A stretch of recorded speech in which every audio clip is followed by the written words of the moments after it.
হাই friends, আজিৰ ভিডিঅ'টো আমি আলোচনা কৰিম পাৰফিউম এখন মফিক লৈ।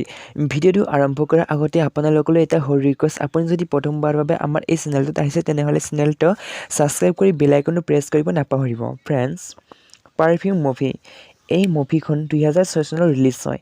আচলতে এই মুভিখনত এটা মাৰ্ডাৰ কেছক লৈ আলোচনা কৰা হয়। জন পেট্ৰিছ নামৰ এজন ব্যক্তিজন জেলত বন্দী হৈ আছিল আৰু তাৰ দেহত শিকলিৰে বন্ধা আছিল আৰু তাইক টানি বাহিৰলৈ অনা হয়।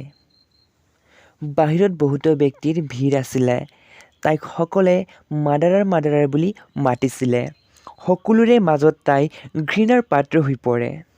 তাইক আদালতত হাজিৰ কৰা হয় আৰু তাৰ অপৰাধৰ ৰায়দান দিয়া হয়। তাৰ মৃত্যুদণ্ড দিয়া হয়, কিন্তু এই মৃত্যু কোনো সাধাৰণ মৃত্যু নাছিলে।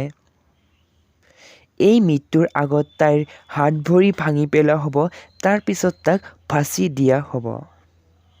এই ৰায়দানত সকলোৱে শান্তি পায়। আচলতে কোন হয় এইজন ব্যক্তি?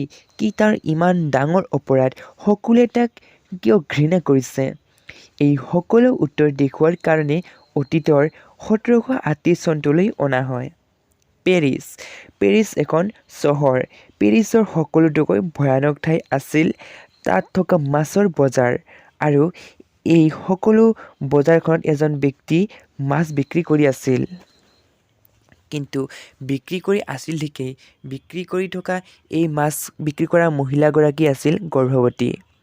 হঠাৎ তাইৰ পেটৰ বিষ উঠে আৰু তাতেই মহিলাগৰাকীয়ে সন্তান জন্ম দিয়ে। সুন্দৰ পেৰিছৰ আটাইতকৈ দুৰ্গন্ধৰ ঠাইত তাৰ জন্ম হয় সন্তানটিৰ।